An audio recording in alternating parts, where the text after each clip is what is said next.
Student, आज हम math का एक सैम्पल पेपर सॉल्व करेंगे। देखिए आप क्वेश्चन नंबर 21 देख रहे हैं। क्या गिवन है आपको? 5/x - 4/y equal to -2।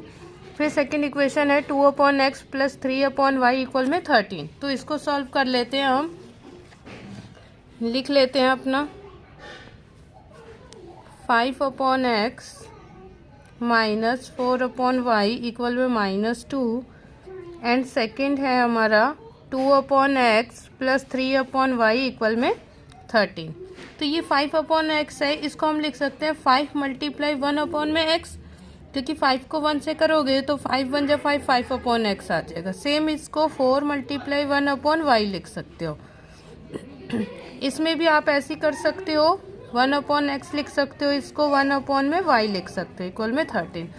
तो यहाँ पे देखिए 1/x को 1/x को हम u लेट कर लेते हैं। 1/x को क्या लेट कर लेते हैं? हम u लेट कर लेते हैं। एंड 1/y को हम लेट कर लेते हैं v। तो इसमें इसको करते हैं तो 1/x हमारा क्या हो गया? u हो गया। तो ये हो गया 5u माइनस 4। 1/y हमारा क्या हो गया? तो v इक्वल में -2। सेम यहाँ पे कर लेंगे 2u प्लस 3v इक्वल में 13। तो ये फर्स्ट इक्वेशन बन गई एंड ये सेकंड इक्वेशन बन गई। तो इसको हम एलिमिनेशन मेथड से कर सकते हैं, यानी कि विलोपन विधि से। तो 5u माइनस 4v इक्वल में -2 एंड सेकंड है आपकी 2u प्लस 3v इक्वल में 13। तो कैसे होती है विलोपन विधि? इसके आगे 2 है तो ऊपर वाली इक्वेशन को 2 से मल्टीप्लाई, एंड इसके आगे 5 है तो इसके नीचे वाली इक्वेशन को 5 से मल्टीप्लाई। देखिए करते हैं। 2 को 5 से करा तो 10u माइनस 2 को 4 से करेंगे तो 8v एंड 2 को 2 से करा तो हमने क्या आया? -4। सेम इसमें 5 को 2 से करा हमने 10u, 5 को 3 से करेंगे तो 15v एंड 13 को 5 से कर देंगे तो 65। अब ये इक्वेशन बन गई। इन दोनों को हम सब्ट्रैक्ट कर देते हैं। जब भी हम सब्ट्रैक्ट करेंगे तो साइन चेंज हो जाएंगे। प्लस का 10u है, माइनस का हो जाएगा, प्लस का 15 है माइनस, एंड प्लस का ये 65 है, ये माइनस हो गया। एक ये 10u प्लस है, एक 10u माइनस, तो ये क्रॉस हो जाएंगे। माइनस माइनस प्लस हो गया, 15 और 8 हो गया आपके पास 23v। और माइनस का साइन आया। सेम इधर माइनस माइनस प्लस 65 और 4 हो गया 69, लेकिन माइनस के, क्योंकि माइनस का 65 बड़ा है, ये माइनस से माइनस क्रॉस हो जाएगा। v हमारा यहीं पे रहा। 23 हमारे क्या होगा? अपॉन में आ जाएगा एंड 23 जो हमारा हो गया 69। तो v की वैल्यू आपकी कितनी आ गई? 3 आ गई है। तो v की वैल्यू को हम इस इक्वेशन में पुट कर सकते हैं। इसको 1 और 2 लेट कर लेते हैं हम। तो v की वैल्यू पुट कर लेते हैं। v का मान इक्वेशन 1 में रखने पर,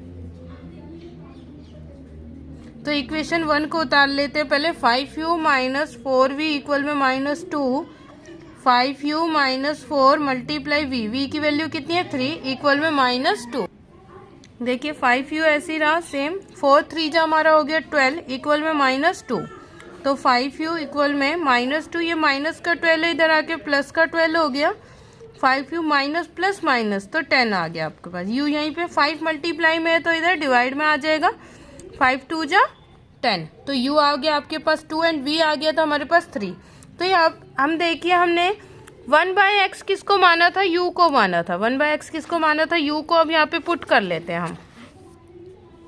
1/x इक्वल में u, 1/x, u कितना आया आपके पास? 2, इसके ऊपर में कुछ नहीं, 1 लगाए तो क्रॉस मल्टीप्लाई करोगे तो आपका आ जाएगा 2x इक्वल में 1। x को 2 से कर दिया 2x और 1 को 1 से किया तो 1, तो x यहीं पे रहा, तो ये 1/2 आ गया। x की वैल्यू कितनी आ गई आपके पास? 1/2। ऐसी सेम हम v की वैल्यू निकाल लेंगे। v हमने किसको माना था? यहाँ पे देख सकते हो आप, 1/y को हमने v माना था। तो 1/y इक्वल में v पुट करेंगे।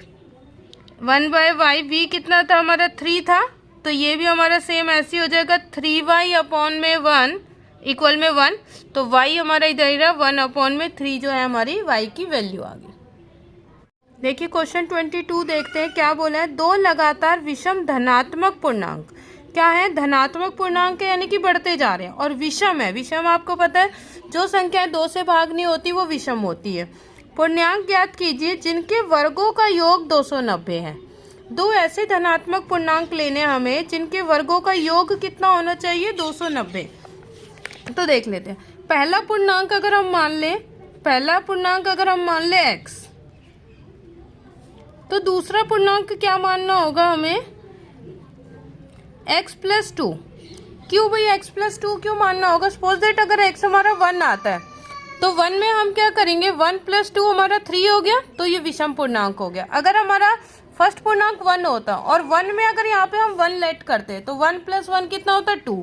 तो 2 तो हमारा सम संख्या है तो वो नहीं ले सकते थे, इसीलिए जब भी विषम की बात हो रही होगी तो हम x + 2 लेंगे। अब बोला गया था इनके वर्गों का योग, इनका वर्ग कर देते हैं, x का वर्ग किया और सेम इसका वर्ग करा हमने, फिर इनका योग कर दिया। योग मीन्स प्लस, इक्वल में हमें क्या दे रहा था, 290। अब इसको सॉल्व करते हैं, x का स्क्वायर किया तो x² आया, प्लस इसको a लेट कर लिया, इसको b लेट कर लिया हमने, तो यहाँ पे a + b में आइडेंटिटी पुट हो जाएगी a + b का होल स्क्वायर की, a² + b² + 2ab। तो a कितना है आपके पास, x, तो x का स्क्वायर प्लस 2 का स्क्वायर, b का स्क्वायर है तो प्लस 2ab। 2a है x और b है आपके पास 2, इक्वल में आ गया आपका 290। अब देखिए x का स्क्वायर और x का स्क्वायर, ये 2x² हो गया, प्लस 2 का स्क्वायर किया तो ये 4 हो गया, प्लस 2 2 जा 4, 4 को x से करा तो हमने क्या आ गया, 4x। यहाँ पे 290 प्लस का है, इधर आएगा तो हमारा माइनस हो जाएगा। सेम इसको सॉल्व कर लेते हैं, 2x², x वाली वैल्यू इधर रख लेते हैं, ये 4 प्लस है और ये माइनस है 290, बिना x वाली वैल्यू है दोनों, सॉल्व करेंगे प्लस माइनस माइनस, 290 में से हमारा 4 जाएगा तो कितना बचेगा, 286, इक्वल में 0। अगर आप देख सकते हो सारे ये 2 से डिविजिबल है क्योंकि सारी इवन वैल्यू है, इवन यानी कि सम संख्याएं हैं, तो 2 से सबको भाग कर देते हैं, x² बचेगा, फिर यहाँ पे 2x, इसको करोगे तो 143। देखिए ये एक द्विघात समीकरण बन गया। द्विघात समीकरण को हम d के फॉर्मूले से सॉल्व कर लेंगे, b² - 4ac। इसके आगे कुछ नहीं है तो ये a है, ये b है एंड ये c है। b कितना आपके पास 2 का स्क्वायर माइनस 4, a है आपके पास 1 एंड c कितना है -143। इसको सॉल्व कर लेते हैं। 2 का स्क्वायर कितना हो गया, 4 माइनस माइनस प्लस, 4 3 जा 12, 4 4 जा 16, 16 में 1 प्लस करोगे 7 एंड ये 5।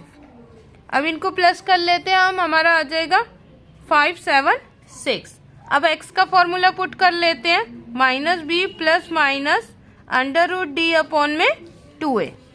तो इसको सॉल्व करते हैं हम, देखिए वैल्यू पुट करते हैं, -b कितना था हमारे पास 2, तो b की जगह पे 2 रख देते हैं, प्लस माइनस √d कितना आपके पास 576 में 2 मल्टीप्लाई a कितना है 1।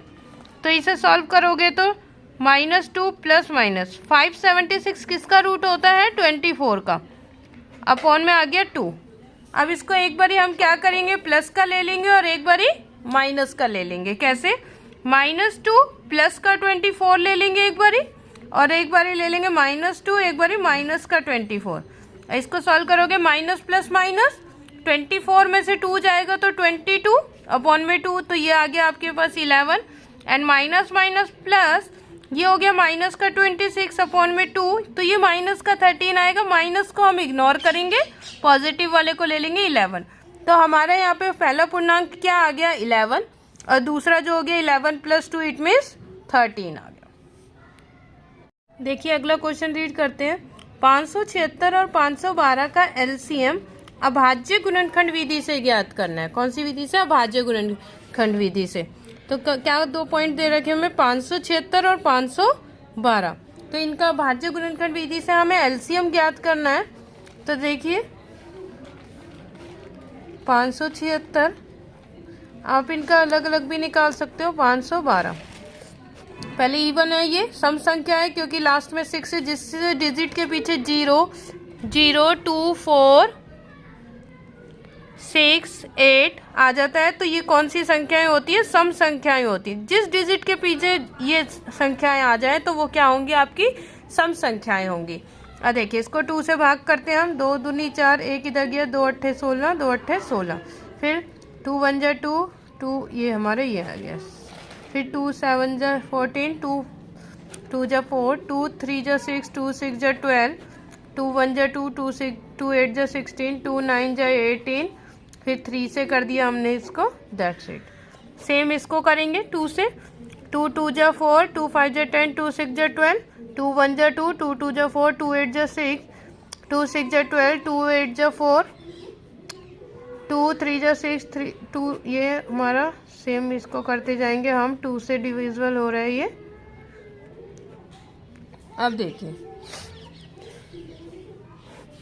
576 के देखते क्या क्या आया था। 2 2 कितने बार है?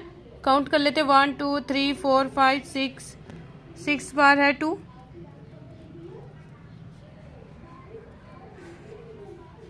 6 बार, और 3 जो था वो हमारा 2 टाइम्स था।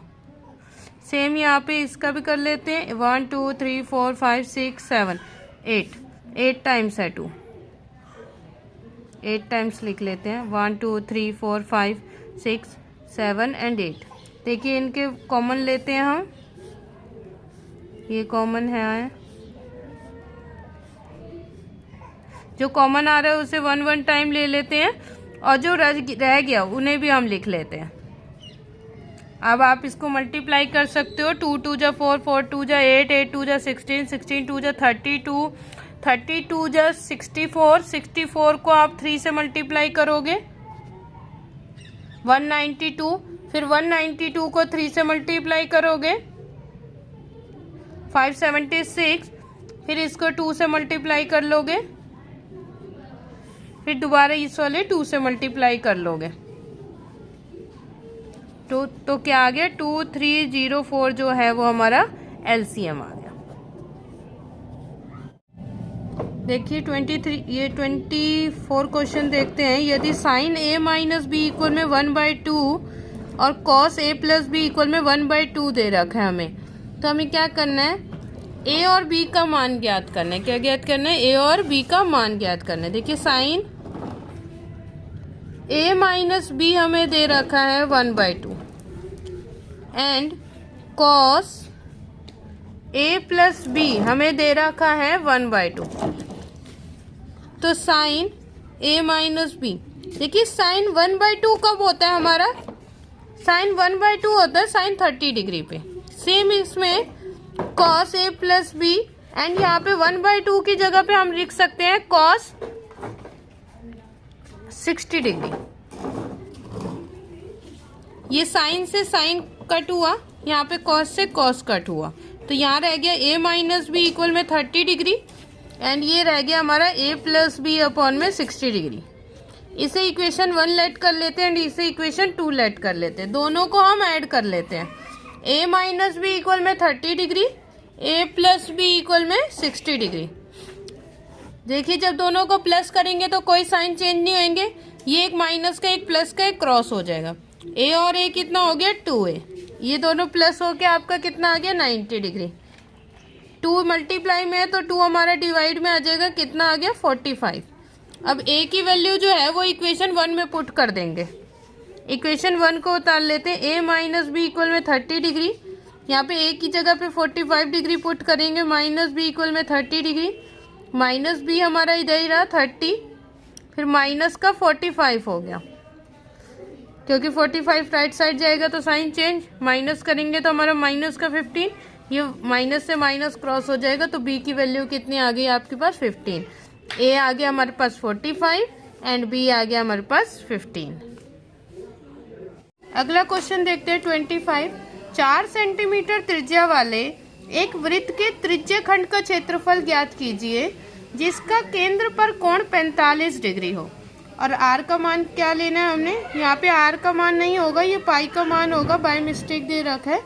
पाई का मान क्या है? 3.14। देखो 4 सेंटीमीटर त्रिज्या यानी कि r की वैल्यू दे रखी है 4 सेंटीमीटर, और केंद्र पर कोण यानी कि थीटा हमें गिवन है 45 डिग्री का। हमें क्या निकालना है, त्रिज्य खंड का क्षेत्रफल निकालना है। तो त्रिज्य खंड का क्षेत्रफल का फॉर्मूला आप सभी को पता होना चाहिए। त्रिज्य खंड का क्षेत्रफल, इसका फॉर्मूला होता है थीटा अपॉन में 360 multiply pi R square. Theta कितना हमारे पास 45 अपॉन में 360 मल्टीप्लाई पाई, पाई की वैल्यू उन्होंने बोल रखी थी 3.14 एंड आर, आर का स्क्वायर है तो 4 मल्टीप्लाई 4। देखिए 4 1 जा 4, 4 9 जा 36 एंड 5 9 जा 45, 5 1 जा 5, 5 8 जा 40, 9 1 जा 9, 9 2 जा 18, 2 1 जा 2, 2 2 जा 4। 3.14 को 2 से मल्टीप्लाई कर लेंगे, 6.28 सेंटीमीटर स्क्वायर हमारा आंसर आ गया।